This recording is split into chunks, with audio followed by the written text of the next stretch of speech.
Thanks for joining us this evening. I'm Kelsey. A one-year-old girl without a father, a family without their son, and a Manhattan man charged with murder. It's a story we've been following since early this morning, the death of a 22-year-old Bronx man on the Upper East Side.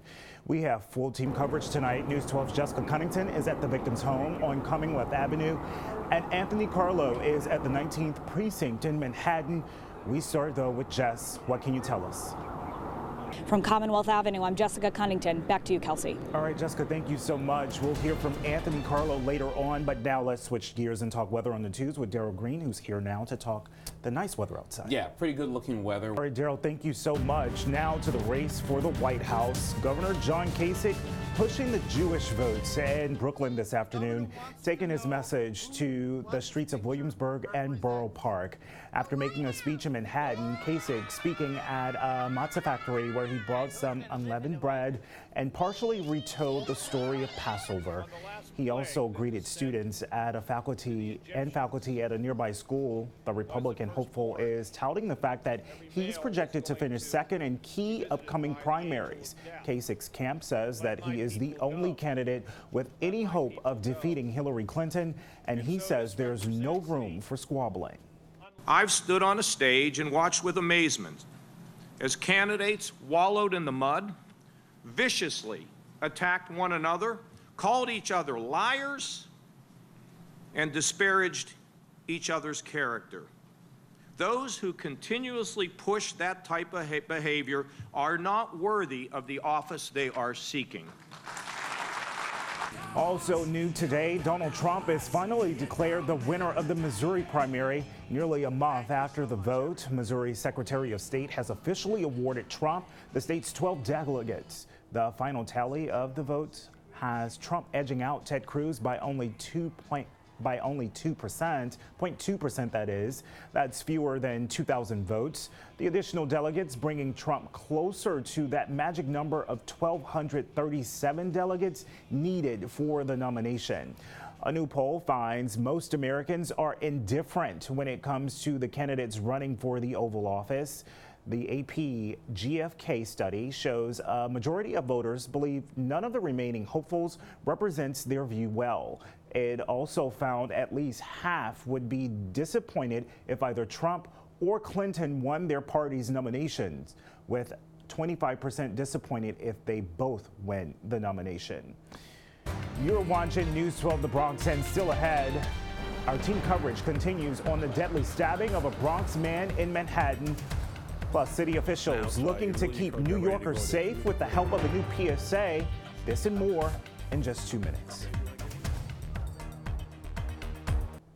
Welcome back. The latest now on the deadly stabbing of a Bronx man on the Upper East Side. News 12 The Bronx reporter Anthony Carlo is at the 19th Precinct there with the latest on the suspect and the charges he's facing, Anthony. All right, weather on the twos time again, and Daryl Green is standing by in the Weather Center. And Daryl, how's it looking outside? Well, as you can see, I just have to say, thanks for the endorsement, Bill.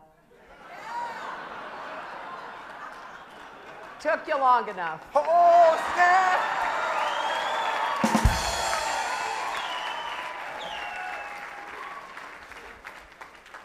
Sorry, Hillary.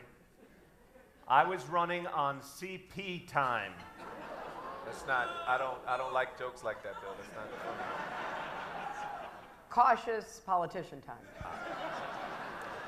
I've been there. Mayor de Blasio coming under fire for a controversial comment at the Clinton campaign event over the weekend, referring to his lateness in endorsing the Democratic candidate. So what do you Bronxites think about it? Take a listen in today's Word on the Street. And this brings us to our question of the day. Was the mayor's joke about CP time out of line? Let us know at news12.com or channel 612. You're watching News 12 The Bronx, and coming up in sports, a Fordham Prep alum gets the call from the NBA. But first, let's talk to Daryl. all right, we're talking about clearing skies. Talk about a close call. A deckhand in Australia is lucky to be alive after a blue marlin leaped straight out of the ocean. nearly impaling him and throwing him overboard. You can see the man on the right there trying to reel in the fish as it launches itself back to the back of the boat. Oh, look at that, Daryl. All right, let's talk weather now with Daryl. We're not on the open waters like that. But no, but you know what? That kind of thing is kind of exciting. I've done that Yes. kind of fishing before. It is very exciting until something like that happens. Let's go to the wall. We've got some exciting weather to contend with as we go over the next couple of days. Thanks so much, Daryl. Friday marks 69 years since Jackie Robinson broke Major League Baseball's color barrier, and now you can see his historic contract with the Brooklyn Dodgers. It's on display, along with a contract Robinson signed with the minor league Montreal Royals at the Collectors Cafe in Times Square. Both documents are valued at $36 million. And if you enjoyed this year's March Madness coverage, you're in for about another 2 decades of it. CBS and Turner announcing an $8.8 billion, that's billion with a B, dollar extension today that would allow the networks to air the NCAA tournament through the year 2032. There were 8 years left on their current deal. Let's continue talking sports with Pat O'Keefe now, and you're still talking basketball. A Right? former college basketball player, former high school player here in the Bronx. He got a pretty big phone call last night, Kelsey. All right, so kind of a message there to all the Met fans that seem to be freaking out over this slow start through 6 games of the season. And it's finally starting to look like baseball weather, right? It's about time. All right, Pat, thank you so much. You're watching News 12 the Bronx, and we are as local news gets. I'm Kelsey Minor. Make it a great night, everyone.